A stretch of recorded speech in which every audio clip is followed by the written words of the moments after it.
This is my community problem presentation. The title is Dealing with Weeds, Fullerton's Best Response to Marijuana Production. My thesis is that in the context of increasing marijuana legalization nationwide, the City of Fullerton should accept the commercial promotion of marijuana because it offers benefits and opportunities that would otherwise be missed. The level of government this operates at is various. A legal cannabis shop needs licensing, it gets one from the state, it needs one from the city just to operate, and it also needs a business license. There are several agencies that provide licenses. The head agency is the Bureau of Cannabis Control, which is under the California Department of Consumer Affairs. This agency licenses and regulates cannabis retailers. There is also the Manufactured Cannabis Safety Branch under the Department of Public Health, which handles cannabis manufacturers, and the Cal Cannabis Cultivation Licensing under the Department of Food and Agriculture, which handles cannabis cultivators. This last agency manages the track and trace system, a software program used throughout the state by cannabis businesses that tracks cannabis from cultivation to sale. However, it should be known that the extent of cannabis in Fullerton is ultimately determined by Fullerton City Council, which has the final say. Some evidence for this is in the history of the issue. Proposition 64 was passed in 2016, legalizing the commercial use of cannabis in California. However, Fullerton City Council passed an ordinance in 2017 banning weed dispensaries from the city. That being said, it is legal for out-of-city suppliers to provide cannabis to residents, and it can even be smoked on private property. It's legal in the state, it's just not legal to buy and sell within the city. There are issues with enforcement with the law as it currently is. Right now, there are 46 illegal shops in Fullerton, and there are limited city and police resources for combating this problem. Some stakeholders for this issue include city council members because they're directly involved in the issue. I contacted city council members for all 5 districts and did not receive a reply. But I found a panel discussion last year with a city councilman, a chief of police, and a cannabis businessman that provides insight into this issue. The city councilman said that the industry could offer wages of $25 to $30 an hour, potentially, and that sales in the black market contain fentanyl, a dangerous chemical. The chief of police mentioned that some people don't know that you can buy it from outside the city, and that delivery drivers who provide this from outside the city can be vulnerable because there's lots of cash in the truck, and they could be a target for theft that way. The cannabis businessman mentioned that only 3,500 shops in California applied for licenses, so it is indeed an issue that needs more enforcement. For academic research, I focused first on reasons to legalize. I found that arrests decreased 52% in Colorado after legalization, and that there's only a small correlation with road accidents, so legalizing cannabis wouldn't be a huge detriment. Also, there are certain failures to prohibiting drugs outright in general. Banning drugs outright fosters organized crime, it creates police corruption, and research has found that banning drugs encourages responsible users to up their dosage more than it discourages irresponsible users from using at all. So it gets rid of some sense of moderation among users. Also, with legalization, there is less mystery about the drug and it's less of a sensationalized experience, so it can take away the reason for some people to partake in the drug. Also, the harm of cannabis is less than that of tobacco or alcohol, and that in New Zealand, their legal and consumer protections were not available before legalization, so people would not report being victimized to police for fear of prosecution. That was an issue and could be an issue anywhere.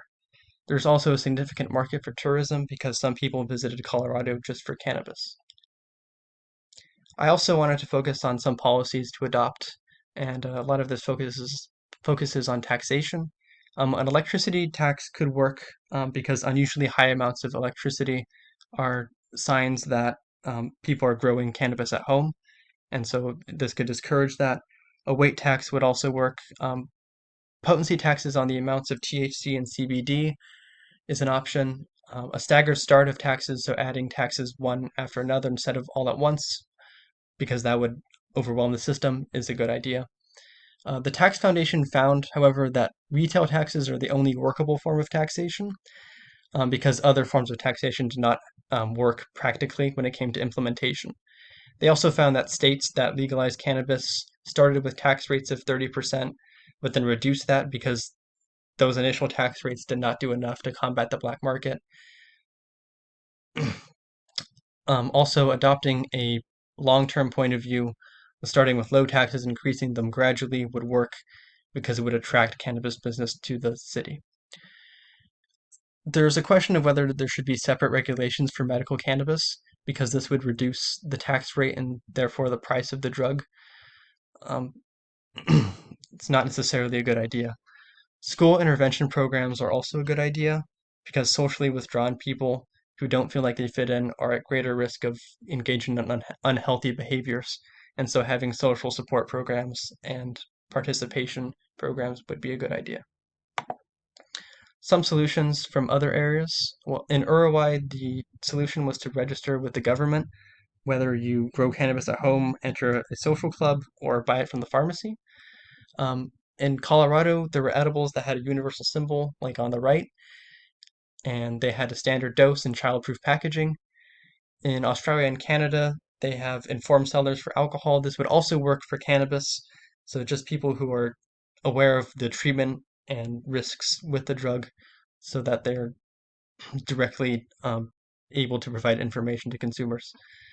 Um, in California, cities have done zoning, so they keep cannabis businesses 500 feet apart and 1,000 feet from parks, schools, or residential zones. In Santa Ana and then in Long Beach, it's the same distance, and in Pasadena, it's 1,000 or 600. In Fullerton, there's actually an ordinance underway right now that is trying to legalize cannabis here. On November 17th, the City Council voted in favor of an ordinance amending Titles 3 and 15. This would just make cannabis legal in Fullerton. There would be 5 retail businesses, 5 manufacturing businesses, 5 cultivation businesses, 5 distribution businesses, 2 micro businesses, and as many tested businesses as is wanted. There would be an independent review panel that would determine which businesses are the most responsible and would let them operate. This takes effect on December 17th. There's also zoning for this.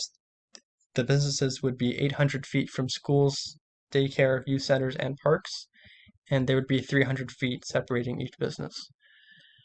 The fiscal impact of this, the businesses would need to sign a development agreement which specifies the fees that they have to pay to the city. But the revenue annually is supposed to be 2.25 million to 3.75 million, so that is significant. The marijuana tax fund provides state grants from excise taxes on the businesses so that the issues involved with cannabis would be handled. For example, substance abuse prevention, public safety, youth education, and police enforcement. However, this is still a polarizing issue because there were community meetings held for this ordinance on July 30th and August 13th, where the audience, an overwhelming majority, 95% or above, was against having cannabis in Fullerton, despite some of the advantages it could bring. And these are just some of the sources for each section that I used. Thank you.